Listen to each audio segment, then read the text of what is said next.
అందం, ఆరోగ్యం, ఆత్మవిశ్వాసం అనూస్తో సాధ్యం. ట్రాన్స్ఫర్మేషన్ సర్వీసెస్ పైన ఫ్లాట్ 50% డిస్కౌంట్. అనూస్ సిన్స్ 1982.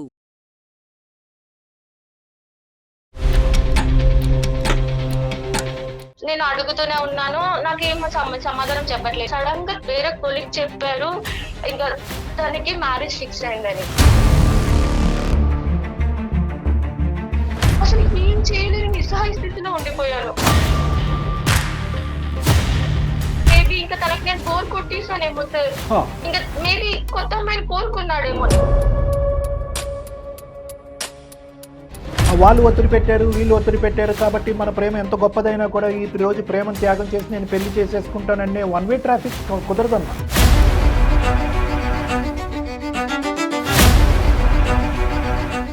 వాళ్ళ వైఫ్ చూసి కూడా వాళ్ళ మధ్య కూడా గొడవ అయిందంట. మంచిగా చూసుకునే భర్త ఉన్నా కూడా నేను అసలు అతన్ని మర్చిపోలేకపోతున్నా. జస్ట్ ఒక ఫ్రెండ్ గా మాట్లాడాలని. ఫ్రెండ్ అమ్మా, అతనికి పెళ్ళై వెళ్ళిపోతే అతనిలోనే ఫ్రెండ్షిప్ చూసుకోవాలా నువ్వు? ఆ అబ్బాయి నన్ను మోసం చేశాడు అని అంటున్నావు. అన్యం పుణ్యం జరిగినటువంటి మీ భర్తను పుణ్యం ఇది మోసం కాదా? ఈ జ్ఞాపకాలు మీరు సరిగ్గా తుడుచుకోకపోవటం వల్ల వేరే వాళ్ళు ఎందుకు బాధితులు అవ్వాలి?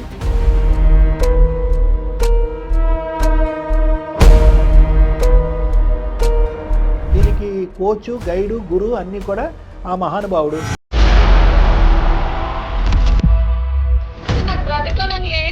ఈ కథ విని విని విని నేను 20 years లో అసలు నాకే అర్థం కావట్లేదమ్మా.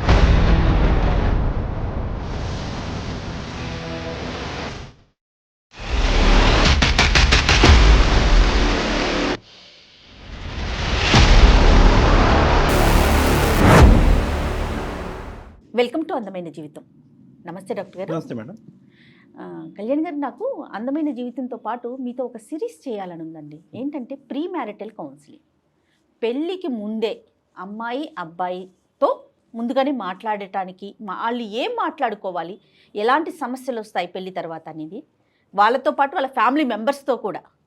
ఎందుకంటే ఏదైనా ఒక ఇష్యూ వచ్చినప్పుడు దాన్ని పెళ్లి తర్వాత కొనసాగించాలా, ఏ విషయం చెప్పాలి, ఏ విషయం చెప్పకూడదని ఒక క్లారిటీ ఉండట్లేదు. దేన్ని ముందుకు తీసుకెళ్ళాలి, దేన్ని వదిలేయాలి, దేన్ని పట్టుకోవాలని.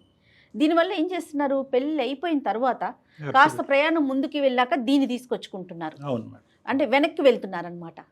ముందున్న జర్నీ ఆగిపోతా ఉంది. సో డెఫినెట్గా మీరు అవకాశం ఇస్తే మాత్రం వాటి మీద కొన్ని ఎపిసోడ్స్ చేద్దాం. అలాంటి ఇష్యూనేనండి ఈరోజు. కాబట్టి నాకు ఆ మెయిల్ చూసాక అనిపించింది మీతో డెఫినెట్గా మనం స్టార్ట్ చేయాలని. పింకీ అనే ఒక అమ్మాయి ఇలాంటి ఇష్యూతోనే మనకు మెయిల్ చేసింది. ఇష్యూస్ మేడం ఎలా మీరు అంటున్నారు కదా, పెళ్ళికి ముందు అందరికీ కూడా ఆ 6th సెన్స్ అనేది ఒకటి ఉంటుంది, సబ్ కాన్షియస్ మైండ్. ఈ మధ్యకాలంలో ఏమి నిన్న పెళ్లి చూపులు అయితే ఈ రోజు పెళ్లి చేసేయట్లేదు మేడం. ఆ రోజు బిట్వీన్ పెళ్లి చూపులు అండ్ ఎంగేజ్మెంట్ ఒక 2-3 నెలలు ఉంటుంది. ఎంగేజ్మెంట్కి మ్యారేజ్కి మధ్యలో ముహూర్తాలు అవనండి, ఇంకొక బాలు ఉంటుంది, కొద్ది టైం ఉంటుంది. ఈ టైంలో చాలామంది అబ్బాయిలకి కానీ అమ్మాయిలకి కానీ నా దగ్గర పెళ్ళి అయిన తర్వాత వచ్చి కూర్చున్న తర్వాత వాళ్ళు నేను అడుగుతాను, ఏమయ్యా పెళ్ళికి ముందు నీకు ఇది కనిపించిందా, ఈ సైను, ఈ మాట తీరు కానీ, ఈ పద్ధతి కానీ, ఈ వ్యవహారం కానీ నీకు కనిపించిందా అంటే కనుక ఉంది సార్, పెళ్ళి అయిన తర్వాత మెచ్యూరిటీ వచ్చి మారిపోతుందని చేసేసుకున్నాను, లేదంటే చేసేసుకున్నారు అని అమ్మాయి అంటుంది, అబ్బాయి అంటుంది. సో ఏంటంటే మీరు అన్నట్టుగా ఆ ప్రీ మ్యారిటల్ కౌన్సిలింగ్ అనేటటువంటి విభాగం ఇంకా మన సమాజంలో ఊపు అందుకోకపోవటం వల్ల ఏదో యాదృచ్ఛికంగా మ్యాజికల్ అయిపోద్ది, పెళ్ళి అయిన తర్వాత అలవాట్లు పొరపాట్లు అన్నీ మారిపోతాయి, సరిదిద్దుకుపోతాయి అని చెప్పి ఒక గుడ్డితనంతో ముందుకెళ్ళి ముందే ఊహించుకుని ఆగిపోవలసింది, తర్వాత ఇబ్బందులలో లోనవుతున్నారు మేడం. పోనీ సరే, తర్వాత మారతారు అనుకుంటున్నారు, అనుకొని పెళ్లి చేసుకుంటున్నారు కదా, అక్కడ అడ్జస్ట్ అవుతారా? మళ్ళీ అక్కడ అవరు. సో వాళ్ళు అనుకున్నట్టే జరగాలి. Correct madam. అదే అసలు ఎన్ని సమస్యలకి కారణమవుతుంది. చాలా ట్రబుల్స్ అదే కారణం. అవును మేడం. మరి ఒకసారి పింకీతో మాట్లాడదామండి. ఆఫ్ కోర్స్ మాట్లాడు.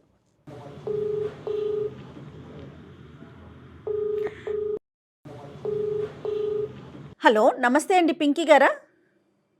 అవునా మీరు? నేను జయానండి, సుమన్ టీవీ అందమైన జీవితం ప్రోగ్రామ్ నుంచి కాల్ చేస్తున్నాను. నాతో పాటు డాక్టర్ కళ్యాణ్ చక్రవర్తి గారు ఉన్నారు. మీరు నమస్తే అమ్మా. నమస్తే సార్, బాగున్నారా సార్? బాగున్నానమ్మా. చెప్పమ్మా, నీ సమస్య ఏంటమ్మా? నా పేరు పింకీ సార్. నేను ప్రెజెంట్ హౌస్ వైఫ్ సార్. మా ఆయన సాఫ్ట్వేర్ జాబ్ చేస్తారు. నా లైఫ్ అంతా హ్యాపీగానే ఉంది. ఎన్ని సంవత్సరాలు అవుతుందమ్మా పెళ్ళయ్యి? 2 years అవుతుంది మ్యామ్. ఓకే. చెప్పండి అమ్మా. నేను మీకు మెయిల్ చేసింది ఎందుకంటే యాక్చువల్లీ నేను పాస్ట్ లో నాకు బీటెక్ అయిపోయాక నేను ఒక అబ్బాయిని లవ్ చేశాను సార్. నేను జాబ్ చేస్తున్నాను బెంగళూరులో, నాకు జాబ్ వచ్చింది. నేను అక్కడ జాబ్ చేస్తున్నప్పుడు అతను నాకు కొలీగ్ అన్నమాట. So okay. నాకు అతని బిహేవియర్ అంటే కొంచెం నచ్చి అంతా కలిసి వర్క్ చేస్తుంటాం కదా, కొలీగ్ అన్ని చూసి ఫస్ట్ నేనే లవ్ చేశాను.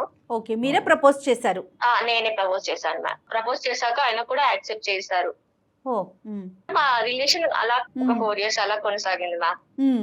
అండర్స్టాండింగ్ గా అన్ని కలిసి బాగుండేవాళ్ళం. ఓకే. అంటే తనని ఇంకా డీప్ గా లవ్ చేశాను మ్యామ్. అతను కూడా నన్ను డీప్ గా లవ్ చేశాడనే నేను అనుకున్నాను. అండర్స్టాండ్. తనే నాకు సర్వస్వం అనే నేను అనుకున్నాను. ఓకే. 4 years మా రిలేషన్ తర్వాత సడన్ గా కొంచెం నన్ను అవాయిడ్ చేస్తున్నాడా, కొంచెం దూరం పెడుతున్నాడా, నేను బోర్ కొట్టేశానా అని నాకు డౌట్ వచ్చింది. ఇంకా నేను అంటే కొంచెం అవాయిడ్ చేయడం కానీ, మెసేజెస్ కానీ, కాల్స్ కానీ రిప్లైస్ లేట్ గా ఇవ్వడం కానీ, అంతకు ముందు ఉన్నట్టు నాతో బిహేవ్ చేయకపోవడం. నేను అడుగుతూనే ఉన్నాను, నాకేం సమాధానం చెప్పట్లేదు. సడన్ గా వేరే కొలీగ్ చెప్పారు ఇంకా తనకి మ్యారేజ్ ఫిక్స్ అయిందని. అసలు నాకు మైండ్ లాస్ట్ అయింది. అసలు నేను ఇంత లవ్ చేశాను, అసలు నాకు ఒక్క మాట కూడా చెప్పకుండా ఏంటి నన్ను అవాయిడ్ చేస్తున్నాడని నాకు డౌట్ వస్తుంది. కానీ నాకు ఏం చెప్పలే. అసలు ఇంకా నాకు ఏం చేయాలి అని నేను తనకి కాల్ చేశాను, రెస్పాండ్ కాలేదు.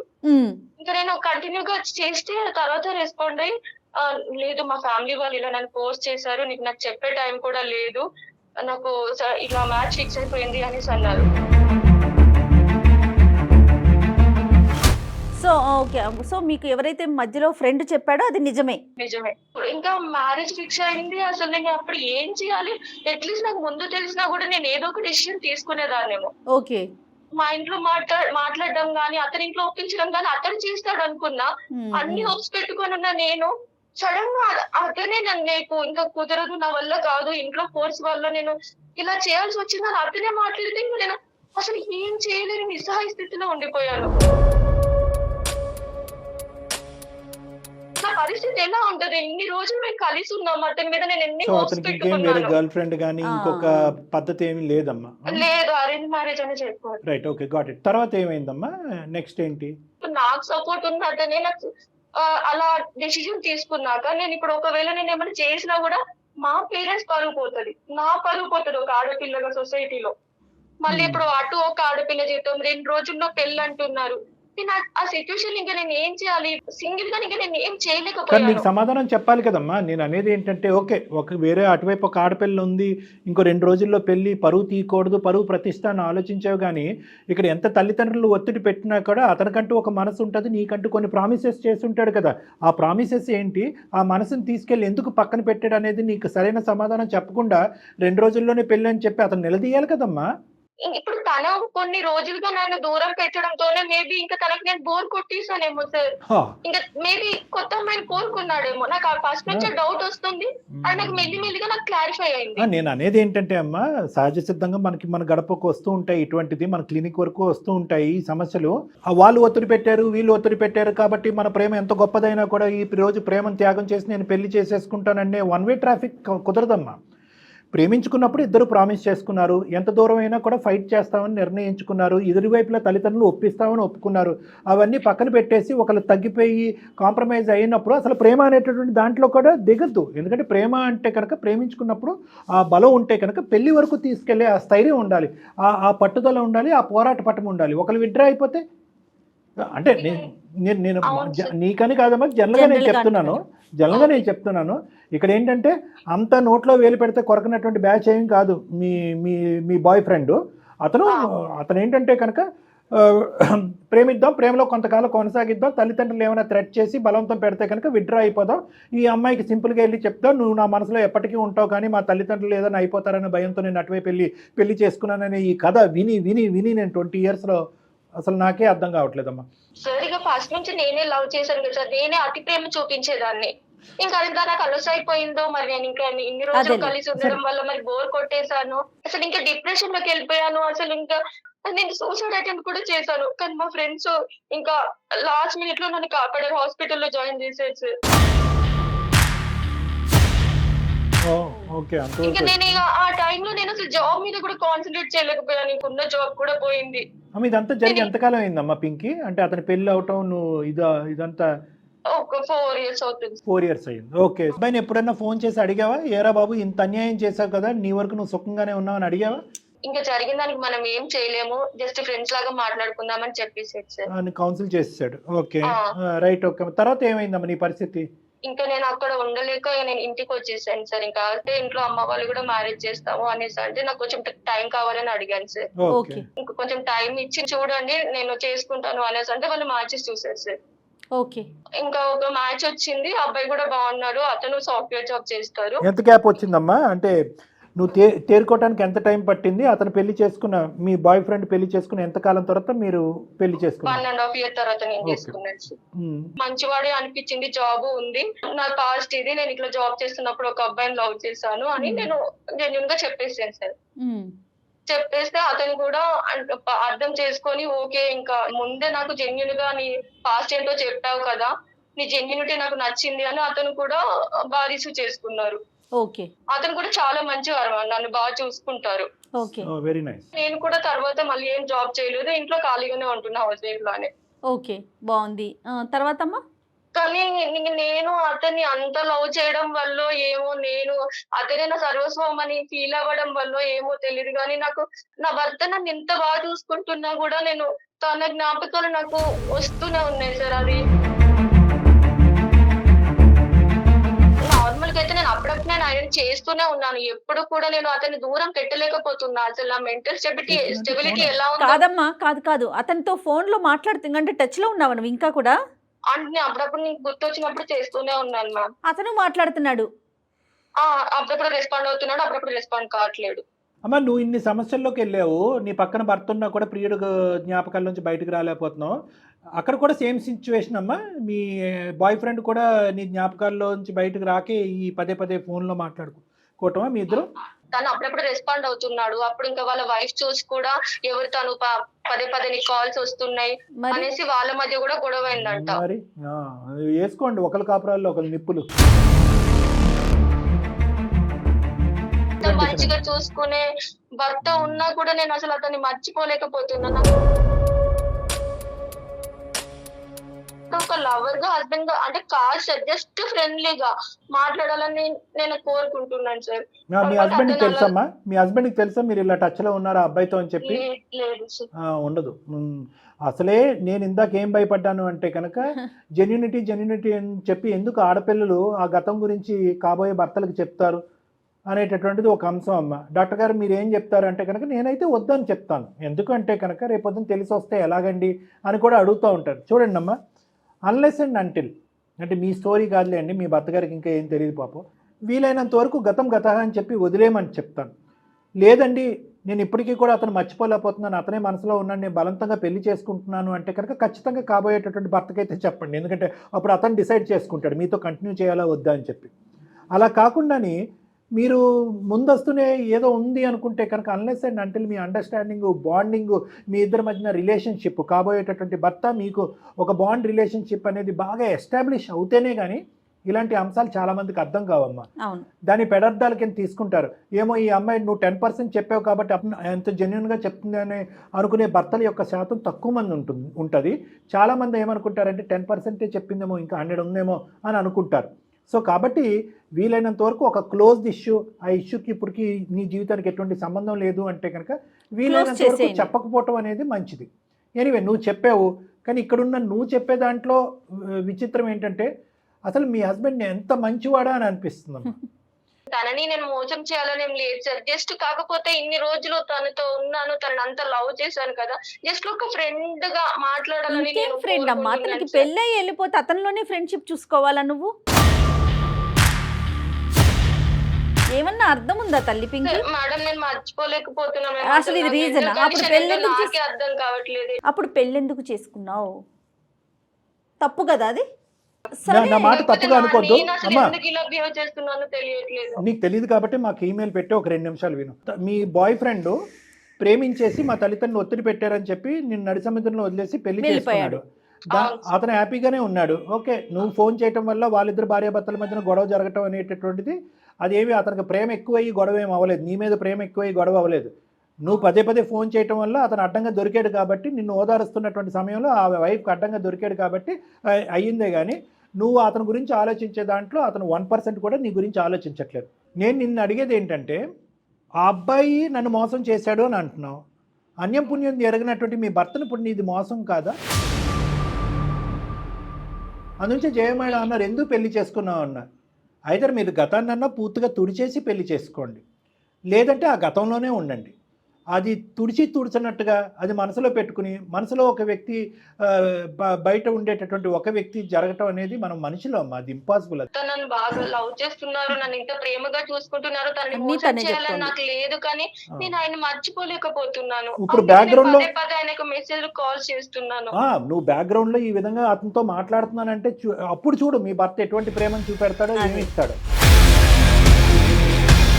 ఇది అసలైనటువంటి మోసం. అతనేమనుకుంటున్నాడంటే, అబ్బా నా వైఫ్ ఎంత జెన్యూనో, పెళ్లికి ముందే అన్ని వివరాలు నాకు చెప్పేసింది అంటే కనుక నేను కళ్ళు మూసుకుని ట్రస్ట్ అనేటటువంటి పడవ మీద హ్యాపీగా నేను ప్రయాణం చేసేయచ్చు అని చెప్పి అతను గుండెల మీద చేయేసి పడుకుంటే, మీరేమొచ్చి వెనకాతల నుంచి గుంతలు తవ్వుతున్నారు. అంటే మీరేదో తప్పు చేస్తున్నారని నేను అన్నమ్మా, కానీ జ్ఞాపకాలు అనేవి కూడా ఒక తప్పే. ఎలా సార్ నేను తుడుచుకోలేకపోతున్నానంటే, తుడుచుకునేంతవరకు వెయిట్ చేయండి. మీ జ్ఞాపకాలు మీరు సరిగ్గా తుడుచుకోకపోవటం వల్ల వేరే వాళ్ళు ఎందుకు బాధితుడు అవ్వాలి, అతను ఎందుకు బాధితుడు అవ్వాలి? కంట్రోల్ చేసుకోలేకపోతున్నాను సార్. పదే పదే నేనే కాల్ చేస్తున్నా, మెసేజెస్ చేస్తున్నా, అసలు నేను ఏం చేయాలో నాకు అర్థం కావట్లేదు. అతను అవాయిడ్ చేస్తున్నాడు, ఇంత ప్రేమించే భర్తను నేను మోసం చేస్తున్నా అని నన్ను నేను క్వశ్చన్ చేసుకుంటున్నా. ఇప్పటికీ కూడా ఏమీ మించిపోలేదు. నీ భర్తకు కూడా ఇప్పటికొచ్చి ఏ అంశం తెలియదు. అప్పుడు గుట్టేదో తెలిసింది కానీ అసలైన గుట్టు పాపం అతనికి తెలియదు. అతను అలాగే ఉండి ఇప్పుడు అతనికి చెప్పవలసినటువంటి, ఇప్పుడు నేను నిజాలు చెప్పేస్తాను, నా మనసులో అతనే ఉన్నాడు అంటే కనుక మొత్తానికి నీ కాపురంలో నిప్పులు పోసుకున్న దాని అవుతావు. అది కూడా వద్దు. నాకు నీ సైడ్ నుంచి పూర్తి స్థాయి యుద్ధ ప్రాతిపదికన ఒక రియలైజేషన్ రావాలి. ఆ జ్ఞాపకాలు అనేది తీసేయాలి. ఆ తీసేదానికి నువ్వేమైనా ప్రయత్నం చేసుకుంటే రెడీ, లేదంటే నన్ను ఏమైనా హెల్ప్ చేయమంటే నేను కూడా దానికి హెల్ప్ చేస్తా. ఖచ్చితంగా సార్, నేను దానికోసమే మీకు మెయిల్ చేశాను. అసలు నన్ను నమ్మిన వ్యక్తిని నేను మోసం చేస్తున్నా, తనకి నేను అన్యాయం చేస్తున్నా. ఎవరో నన్ను వద్దనుకున్న వల్ల నేను కావాలనుకుంటున్నా. అసలు నాకు బ్రతకాలని లేదు సార్. నో అమ్మ, వినమ్మా విను. నువ్వు బ్రతకటానికి చాలా కారణాలు ఉన్నాయమ్మా నీ జీవితంలో. నేను సూసైడ్ అనే మాట అన్ను అంటే కనుక నిన్ను ఈజీగా ఈ పరిస్థితుల్లోంచి గట్టెక్కిస్తానమ్మా నేను. ఇప్పుడు ఈ పరిస్థితి వరకు నువ్వు తెచ్చుకున్నావు, దీనికి కోచు, గైడు, గురువు అన్నీ కూడా ఆ మహానుభావుడు. ఏమీ ఎరగనట్టు సింపుల్గా నిన్ను ఇలా చేతులు దులుపుకున్నాడు, వేరే అమ్మాయిని పెళ్లి చేసుకున్నాడు.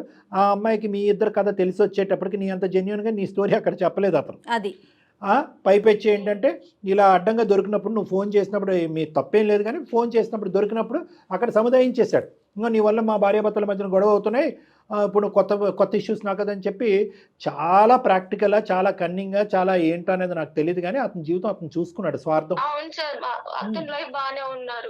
బాగానే ఉంటాం కాదు, నీకు గైడు గురువు అనే మాట నేను అన్నాను. ఎందుకు అన్నాను అంటే కనుక అతనిలో ఒక ప్రాక్టికాలిటీ ఉంది. ఓకే, అప్పుడు మోసం చేశాడు, నువ్వు వెళ్ళి ఆ ఆడపిల్ల జీవితం చెడిపోద్దాను 10 మందికి నేను సమాధానం చెప్పుకోవాలని నువ్వు ప్రశ్నించి ఆ పెళ్ళేమీ ఆపలేదు. ఆ తంతు అనేది అలా జరిగిపోయింది. అతను హ్యాపీగా సెటిల్ అయిపోయాడు, లైఫ్ పాస్ట్ అంతా కూడా తుడిచేశాడు.